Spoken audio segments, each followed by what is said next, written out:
Welcome back, everybody, to the 4-Star Podcast. And today we'll do a full review of the economy, the markets, where we stand. I'm Brian Kasal, and welcome to my co-host, Mr. Chris Reardon. Chris, welcome to the podcast. Thanks, Brian. Good afternoon, everyone, and glad to be here. All right. Well, everybody, Chris is our 4-Star Director of Development, master of all things portfolio, still loves his Cleveland Indians and Browns, I might add. They're doing better. And Hudson, the golden doodle puppy, and the nice young new addition, Avery Reardon, which is great. So welcome back. I'm Brian Kasal, founder and CEO, 4-Star. I'm an Eagle Scout, a trustee of the National Boy Scout Foundation, advisor to CEOs and insiders. I'm a Cub fan, not an Indian fan, but nonetheless, and also the chief dad to Quinn and Evan, and husband to the amazing Tripty. I want to tell everybody again, if you like what we're hearing, please give us a 5 out of 5 in Apple iTunes or any of the podcast services that you're on. We're going to talk about the markets and then the economy and then things that we see out there that are affecting all this. Chris, why don't we start talking about where we stand since our last podcast? Where are we? What's up? What's down? Where are the asset classes? Yep.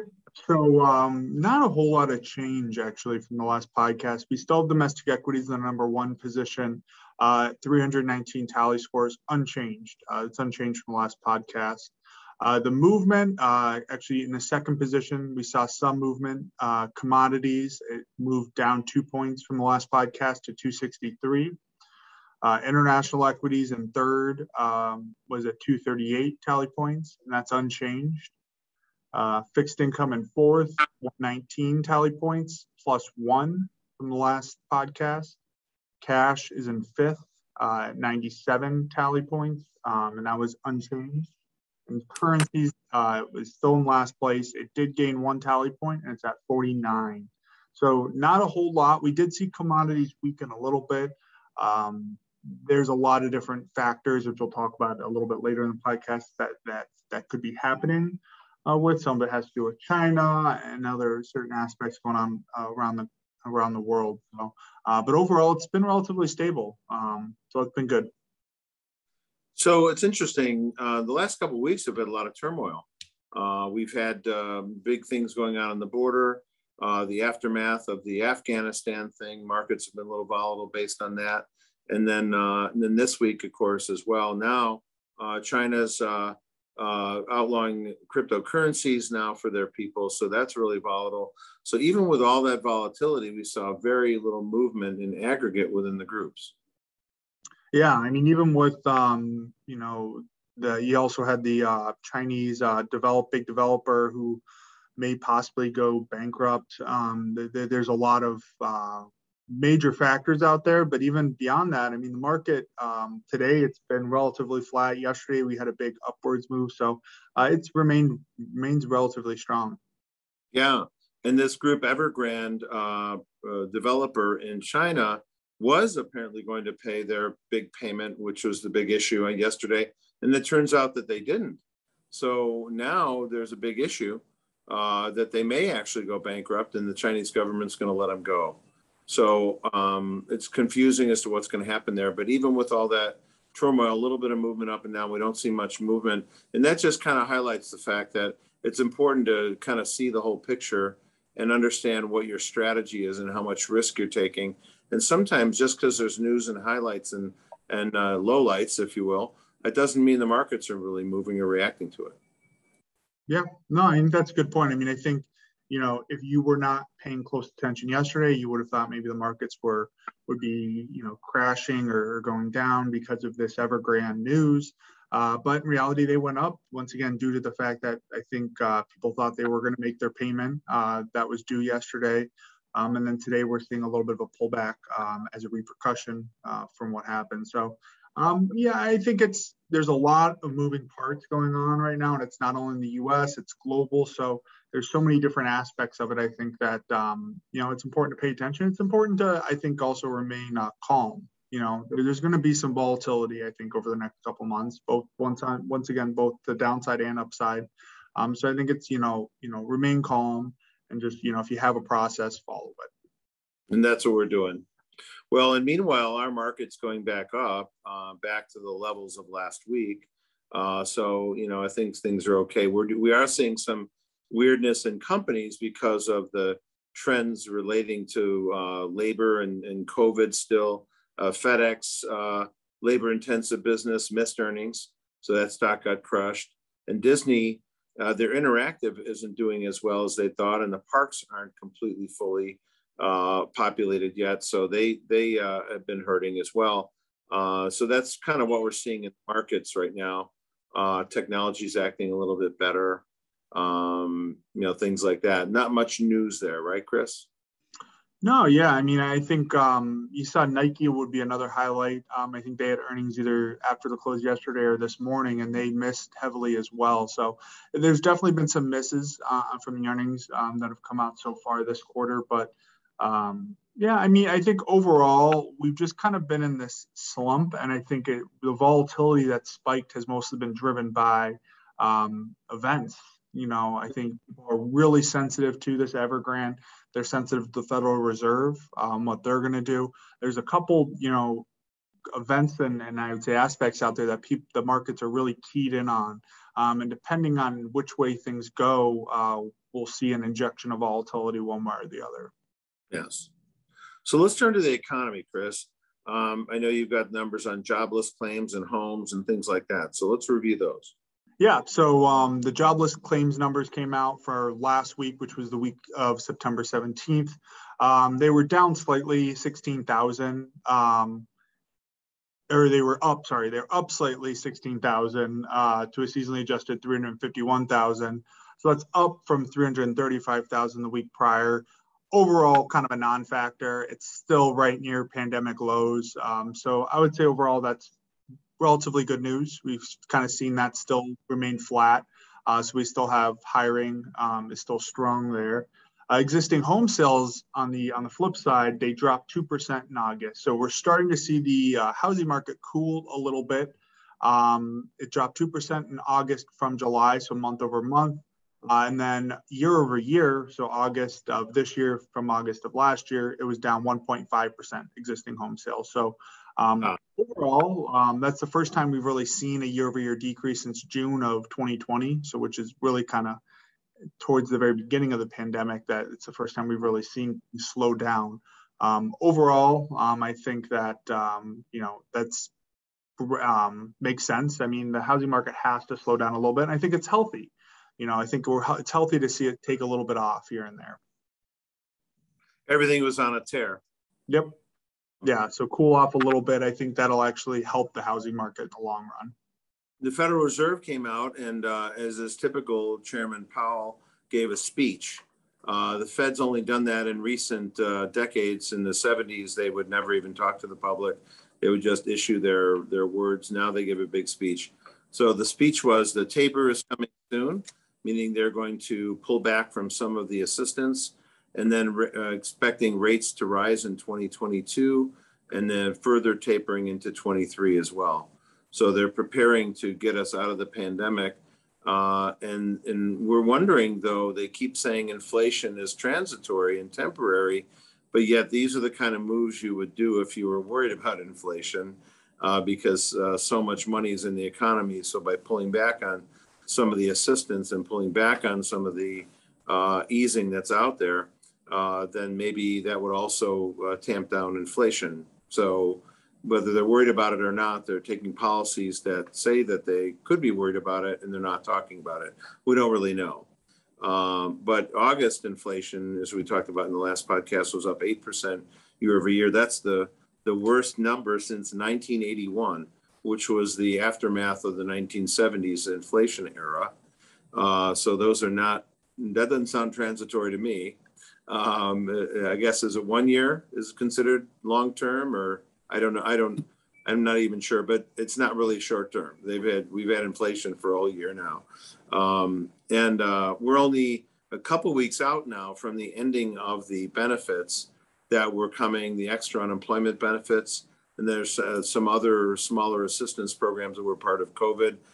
So the effects of the people who are getting those extra benefits now being incented to go back to work. We haven't really seen that yet, but there were over 10 million job openings, and I believe 12 million people unemployed. So there's a big gap there. That gap will narrow over time. But yet, even though the federal government pulled back on some assistance, there's still people that want to keep that going. The city of Chicago announced that they're going to try to pay $500 monthly to all families at a certain low income level.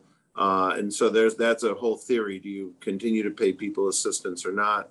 That's why we have federal welfare, but now states and cities are getting involved in the act as well. So that's a little bit confusing. Yeah, the vaccinations are up to 64% of people now have one vaccination. But ironically, even though the rules are you have to wear a mask and be vaccinated, New York Post has found 75% of restaurants are ignoring certainly the mask mandates, and they're probably not checking whether people are vaccinated or not. So, I mean, I think that's one of the things where we are seeing a little bit is I think that there is a little bit of looseness with the rules. I mean, there is, the laws or mandates or orders kind of going on, if you will. But, once again, people have to follow them. And you do have people that are pushing back, I think, a little bit more this time around. Yeah, that's right. Well, and there's a lot of turmoil now because some people think the pandemic rules need to be released. We shouldn't be having a mask mandate. We should not be having vaccine mandates as well. So the president, we always want our president to do well, but this president's poll numbers are now upside down, whereas disapproval is higher, 10 points higher than his approval ranking, and then his regular voting numbers are down to 31%, which is the lowest in the last century. So he's not in really good shape right now. A lot of that has to do with all the policies out there by the current administration. We hope they can turn this around, but right now it's not great. And it can affect the economy. With the Afghanistan disaster, America's not seen as strong anymore. And so that can't all affect our economy simply because money would not necessarily flow here. People would be less inclined to work with America because they don't believe we're as solid or trustworthy as we had been in the past. But anyway, moving on to what we see out there, Chris, you had looked into oil production. I know that. Yeah, I think one of the interesting things is, especially with the president now and the party that's in power, I guess you will, you would think, and they've been pushing a lot of green agenda and a lot of, environmental sustainability. But interestingly enough, the U.S. oil production is actually set to increase by 800,000 barrels a day over the course of 2022. So next year, we're supposed to see an increase of a little under 1 million barrels a day. And this is actually being led by little-known privately owned companies that are insulated from the stock market. So you don't have the Exxons, the Shells.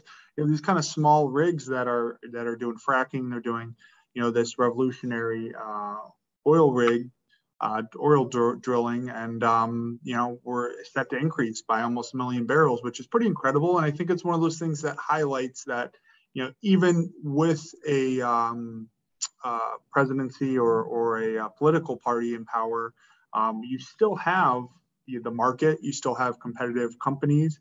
And if there is money to be made, they'll go out and do it. And even if it's going to hurt a company that's public that may get hit in the stock market, you'll see private companies come in and take over there. So it's really cool. It's really interesting to see. And I think it's one of those things that has kind of flown under the radar. Yes. And I think you had some other things too about the airlines, Chris, I believe. Yep. And then earlier this week, we saw an antitrust suit come out against the American JetBlue Alliance that kind of debuted this year. It was agreed upon last year. So this will be an interesting thing to watch. We've obviously seen a lot of volatility in flights over the past year and a half with the pandemic. And so the lawsuit came out claiming that the alliance is more than alliance. It's essentially a backwards way of doing a merger.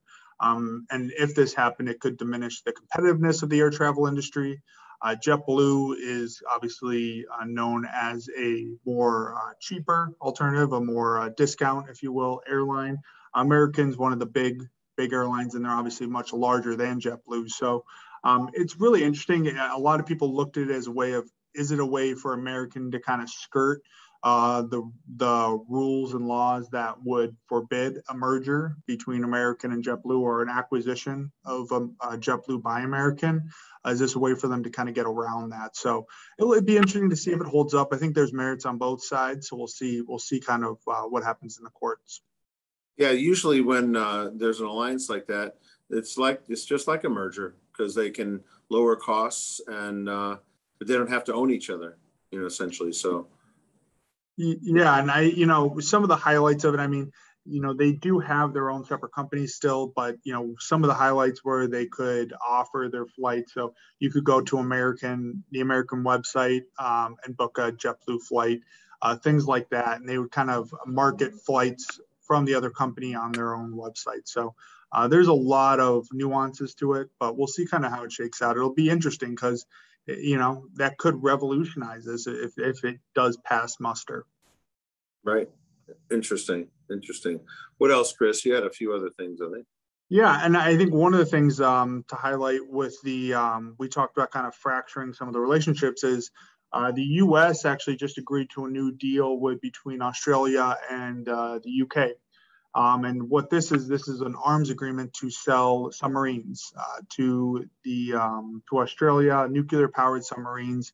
But where we're seeing a fractured relationship is between the United States and France. This has been headlined in the news a lot. And a lot of this comes down to France was pretty much almost 90% of the way to securing this contract to provide diesel powered submarines to Australia. And this would be worth upwards of $4 billion. And to put that into perspective, France's current defense industry does about $5 billion. It would essentially double their defense industry. And so it was a very big deal for them. That kind of got pulled out from underneath them at the 11th hour as the U.S. kind of decided it wanted to infuse itself a little bit more into the Asia Pacific region. So by providing Australia with nuclear powered submarines, that allows the U.S., an ally there, that'll have capabilities to navigate, whether it's the South China Sea or other highly hostile areas. So it'll be interesting. Obviously, we'll see what happens. I think we burned a lot of bridges with the EU, especially with France. So we'll see. But I think what this says is the U.S. is very serious and takes kind of the threat and the possibility of a threat in that Asia Pacific region seriously. And we're willing to, undercut essentially, or come in under an ally of ours. Yeah, make sure we have control. And then exactly. And then the last thing I'll mention, Palladium prices. Palladium prices. We've seen this. We've talked about this with these semiconductors. You have a lot of these manufacturing and commodities we've seen them come up. Well, we've seen palladium prices drop significantly. They've fallen 18% in September, and this is a direct result of the auto production decreasing. So because of that chip shortage, you have a lot of the auto manufacturers slowing down their production because there's no use in building cars if they're just going to sit on a lot and wait for a microchip. And palladium is actually a very key ingredient in emission filters used for the gasoline engines, the catalytic converters, things like that help stop emissions. So that's a very key ingredient. So we're seeing a very slowdown in the demand, and that's hitting the price. It's down about 18% now since the beginning of September. Interesting. Yeah, that's auto emissions, and the whole auto industry is down. They can't make enough because they don't have the people to make them and stuff. So there's still a lot of dysfunction, pandemic-based dysfunction in the economy, primarily surrounding labor and people. So moving on to some other areas, if we ever needed to know what China's intentions were, they tell us pretty much every day. China now, after having jailed the very famous CEO Jack Ma, who built the Ant Group into an amazing worldwide company, now he's back at the company after having him in jail and taking most of his assets. But now they're requiring the Ant Group to share all their data with the People's Bank of China, which is controlled by, surprise, the Chinese Communist Party. So now basically the Ant Group is under complete control of the Chinese Communist Party. And that's how they run things over there, and they want all the control. So it's not a surprise to anybody here, but there are a lot of people think you can deal with the Chinese and they'll be fair, and they're not. Now they announced this morning a new prohibition on cryptocurrencies. So anyone that owned cryptocurrencies now cannot. Now, for full disclosure, in the 1930s, Franklin Delano Roosevelt did the same thing to gold. So they were worried that gold was becoming a substitute for the dollar. And so is China worried about cryptocurrencies becoming substitute for their currency. So they just decided you can no longer own it. And that kind of led me to believe that maybe America might do that at some point if the dollar is threatened. And the way we are adding debt, and we're up over 30 trillion now in debt, and well over 100% of GDP relative to the size of our debt. Maybe they will do the same thing here eventually, because the dollar will be threatened if we keep doing these things that we're doing to ourselves, adding debt. And so one way to solve that issue is to make sure that people don't have some alternative asset. It's only a short-term thing, but nonetheless, that's what they might try to do. So the Chinese started out first, and they're going to prohibit cryptocurrency, and all the Bitcoins are getting hit. All the different cryptocurrencies are getting hit today. Anyway, and then just a couple other things we saw that were interesting to mention that we thought we would before we end today. We saw an interesting article and study about who starts companies and how it affects economies. And most of the time, usually when people start a company, they're younger. 60% of companies are founded by people under 35 years of age. So as societies like Japan or America or Europe get older and older, more mature, then they're less and less innovative. So it's important to keep young people around. We like young people. They have lots of energy, lots of ability to start things, lots of innovation ideas. And so I thought that was interesting. And that's obviously a challenge to the developed world that gets older and older and older. And then also, and that discussion will be on the 4-Star website in the blog for the Leadership Matrix. So there will be an article explaining more details on that trend, on how companies are being started more and more by younger people.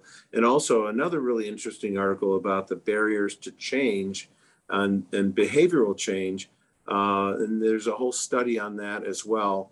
And again, there's times when countries put up big barriers that keep people from changing and adapting, and that also can slow down commerce. And so there's another article that'll be on the 4-Star website, on the Leadership Matrix site specifically. And then one last one that we're posting that I think is very interesting is all about, are we really more productive at home?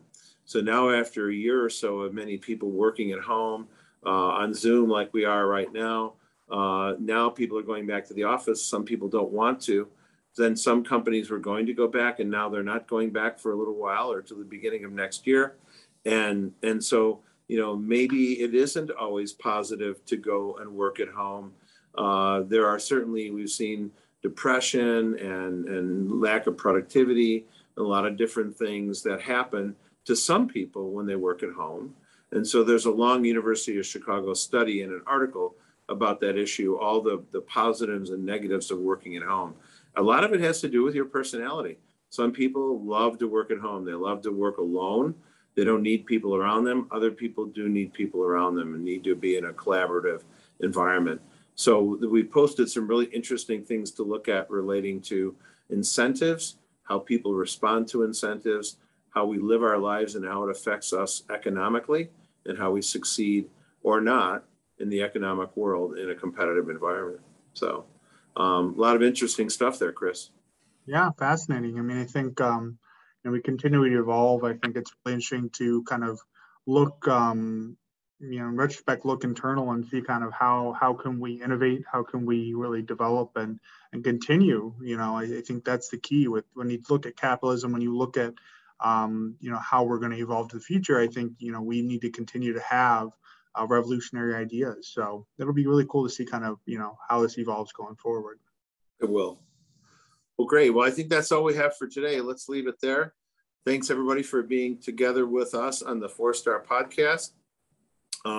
Chris and I have some other interviews coming out, too. Some fascinating players in the economic world. We'll be hearing those shortly. And we'll be back with a full episode of the podcast in a couple weeks. Thanks again, everybody.